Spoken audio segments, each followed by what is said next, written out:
एक क्वेश्चन हर बच्चे के मन में कभी ना कभी ज़रूर आता है और एक चीज़ हमसे हमेशा बोली जाती है कि अगर आपकी राइटिंग बहुत अच्छी है तो बोर्ड एग्जाम में चेकर आपकी आंसर शीट चेक करते समय बोलेगा मजा आया। लेकिन यहाँ पर सवाल ये आता है कि चेकर को आपकी आंसर शीट चेक करते समय मज़ा आए चाहे ना आए, इससे मार्क्स में क्या अंतर आता है कि अगर आपकी राइटिंग अच्छी है या अगर आपकी राइटिंग बुरी है तो उससे आपके मार्क्स कितने बढ़ सकते हैं या फिर कितने कम हो सकते हैं। तो आज इसी सवाल को मैं आंसर करूँगा विथ प्रूफ। तो सीधा इस वीडियो को चालू करते हैं। अगर पसंद आए तो लाइक ज़रूर करिएगा। तो देखिए यार, सबसे पहले अगर हम अच्छी राइटिंग की बात करते हैं तो ये बिल्कुल सही बात है कि जब चेकर के सामने वो आंसर शीट जाती है तो बहुत अच्छा लगता है। वो जल्दी जल्दी चेक कर पाते हैं क्योंकि एक एक चीज़ उनको क्लियर दिख रही होती है। और जस्ट इसकी दूसरी तरफ अगर आपकी राइटिंग अच्छी नहीं है या फिर थोड़ी ज़्यादा ही ख़राब है तो चेकर को थोड़ी सी प्रॉब्लम हो जाती है। अब उसको एक एक वर्ड पर, एक एक लेटर पर फोकस करना पड़ता है कि क्या लिखा हुआ है, तो चेक करने में थोड़ा सा टाइम लग जाता है। तो ये दो अलग अलग चीज़ें हमें देखने को मिल रही होती हैं। लेकिन यहाँ पर अगर हम बात करें कि इससे मार्क्स में कितना अंतर आता है तो वो मैं आपको बता देता हूँ। तो यार, अगर आप एक ऐसे स्टूडेंट हैं जिसकी राइटिंग ज़्यादा अच्छी नहीं है या फिर कुछ ज़्यादा ही ख़राब है तो आपके मार्क्स में अंतर नहीं आता है। जी हाँ, आपने बिल्कुल सही सुना। मैं आपको प्रूफ के साथ बता देता हूँ, लेकिन उससे पहले कुछ चीज़ें बताना चाहूँगा। सबसे पहला क्वेश्चन आता है कि आंसर शीट चेक कैसे होती है। तो जो भी चेकर होते हैं ना, उनको एक मार्किंग स्कीम दी जाती है जिसको देखकर वो आपकी आंसर शीट को मैच कर रहे होते हैं और उसमें बहुत सारी चीज़ें लिखी होती हैं, उसको देखकर फिर आपको मार्क्स मिल रहे होते हैं। तो चाहे आपकी राइटिंग अच्छी हो चाहे आपकी राइटिंग बुरी हो, लेकिन समझ में आ रही हो, आपके मार्क्स ना एक बढ़ सकता है ना एक कम हो सकता है। जैसा आंसर आपने लिखा है वैसे मार्क्स आपको मिल जाएंगे। बहुत सारे स्टूडेंट्स बोलते हैं अगर राइटिंग बहुत अच्छी है तो उससे ज़्यादा नहीं, लेकिन थोड़े बहुत मार्क्स का अंतर तो आ जाता है। बिल्कुल भी नहीं, राइटिंग से कोई भी फ़र्क नहीं पड़ता है। अगर आपने आंसर अच्छा लिखा है तो आपको मार्क्स मिलते हैं, अगर आंसर अच्छा नहीं लिखा है तो मार्क्स नहीं मिलते हैं। आज आंसर की बात नहीं करूँगा क्योंकि बहुत जल्दी इस पर हम एक बहुत शानदार कोर्स लॉन्च करने वाले हैं।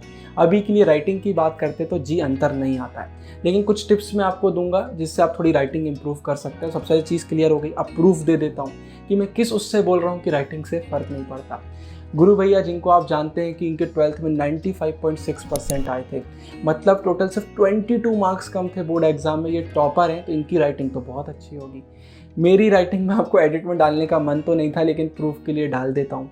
मेरी राइटिंग इतनी गंदी है कि मुझे खुद पसंद नहीं आती है, लेकिन बोर्ड में इससे कोई भी अंतर नहीं आया।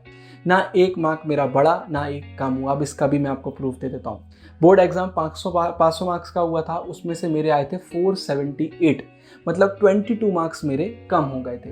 आप मुझ पर विश्वास कीजिए, 22 मार्क्स में से 20 मार्क्स मेरे एमसीक्यू में कटे थे।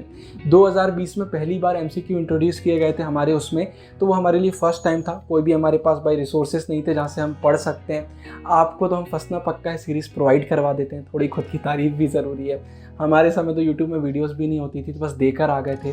तो 2 मार्क्स मेरे कुछ न्यूमेरिकल वगैरह में कटे थे, बाकी पूरे मार्क्स मेरे सिर्फ और सिर्फ एमसीक्यू में कटे हैं। तो भाई, हैंड राइटिंग से कोई अंतर नहीं आता है अगर चेकर आपके आंसर पढ़ पा रहा है तो ये मेरे हिसाब से पूरा आंसर आता है। और मेरी पहचान में और ऐसे लोग हैं जिनकी राइटिंग मुझसे और ज़्यादा बेकार थी, लेकिन उनके भी बहुत अच्छे मार्क्स आए क्योंकि उन्हें आंसर सही लिखे थे। तो ये मैंने आपको प्रूफ दे दिया। अब 5 सिंपल टिप्स दे देता हूँ आखिरी समय में, जिनको यूज़ कर आप राइटिंग इंप्रूव कर सकते हैं। देखिए, अगर लंबा हमारे पास टाइम हो कि बोर्ड एग्जाम में भी बहुत टाइम है, डेली प्रैक्टिस करिए, राइटिंग इंप्रूव हो जाएगी। लेकिन कम टाइम में मैं 5 चीज़ें आपको बता देता हूँ। सबसे पहली आती है कि प्रॉपर स्पेसिंग दीजिए। एक वर्ड का तो अच्छा स्पेस छोड़िए, फिर दूसरा वर्ड लिखिए। अगर आप अच्छा स्पेस छोड़ते हैं ना तो वो थोड़ा क्लियर दिखने लगता है। तो बोर्ड एग्जाम में ये चीज़ याद रखिएगा। दूसरे नंबर पर बहुत इंपॉर्टेंट आता है कि अगर आप एक ऐसे स्टूडेंट हैं जिसको ऐसा लगता है कि आपकी राइटिंग कुछ ज़्यादा ही ख़राब है, तो आप स्पेस तो छोड़िए, साथ ही साथ आप लाइन भी छोड़ दीजिए। मतलब एक आपने लाइन लिखी, फिर एक छोड़ी, फिर लिखा। जैसा हम छोटी क्लास में करते थे वो बोर्ड में भी आप कर सकते हैं, क्योंकि उससे क्लियर दिखने लगता है और उससे कोई भी प्रॉब्लम ना चेकर को होगी और ना आपको होगी। तीसरे नंबर पर एक इंपॉर्टेंट चीज़ आती है कि अगर आप कर्सिव हैंड राइटिंग लिखते हैं तो एक बार बिना कर्सिव लिखकर भी देखिए। अलग अलग वर्ड्स लिखकर देखिए, मतलब वर्ड्स में लेटर्स अलग अलग लिखिए, उनको कर्सिव वे में मत लिखिए। उससे अगर आपको इंप्रूवमेंट दिखता है तो वो भी आप कर सकते हैं। लेकिन इसमें एक चीज़ याद रखिएगा कि अगर आप कर्सिव राइटिंग लिखते थे और अब आप उसको चेंज कर रहे हैं तो स्पीड कई बार स्लो हो जाती है। तो वो एक बार अच्छे से देख लीजिएगा कि आपकी स्पीड स्लो ना हो। साथ ही साथ बोर्ड एग्जाम में अगर आपका कोई स्पेलिंग मिस्टेक हो जाता है, कुछ आप गलत लिख देते हैं, तो बस एक बार कट करिए, उसको पूरी तरीके से ख़राब करने की ज़रूरत बिल्कुल भी नहीं है।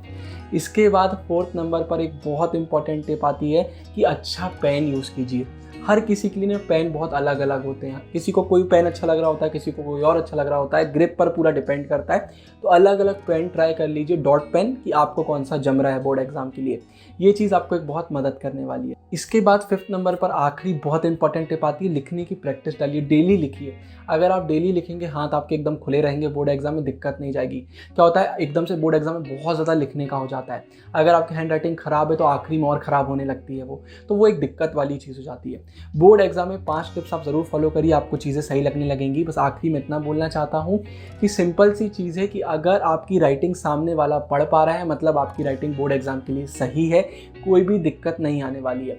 ये आप कर सकते हैं, एक पेज में कुछ लिखिए, अगर राइटिंग ख़राब है घर में बाकी लोगों को दिखाइए कि इसमें से कौन से ऐसे लेटर हैं जो आपको सही नहीं लग रहे हैं या कौन सा ऐसा वर्ड है जो सही नहीं लग रहा है, फिर उसको सुधारने का ट्राई करिए। ये चीज़ें आप बिल्कुल कर सकते हैं। आई होप आपको आंसर मिल गया होगा। आंसर राइटिंग पर तो हमारा कोर्स आ ही रहा है, साथ ही साथ हम सोच रहे हैं कि हैंड राइटिंग पर भी वीडियो डाल देंगे, अगर आपको चाहिए हो तो कमेंट में बताइएगा। तो हैंड राइटिंग वगैरह की चीज़ भी आपको पूरी सिखा देंगे। देव भैया की हैंड राइटिंग बहुत अच्छी है, मेरी तो ठीक ठीक है यार। ऊपर आपके लिए बहुत इंपॉर्टेंट वीडियो डाल रहा हूँ जिसमें मैंने बताया है कि आप एक दिन में आराम से एक चैप्टर कैसे कर सकते हैं, वो देखना मत भूलिएगा। वीडियो अच्छी लगी तो लाइक शेयर सब्सक्राइब सब कर दीजिएगा, वैसे भी आप कर ही देते हैं। किसी और टॉपिक पर वीडियो चाहिए कमेंट में बताइएगा। अभी के लिए signing off, good day, bye.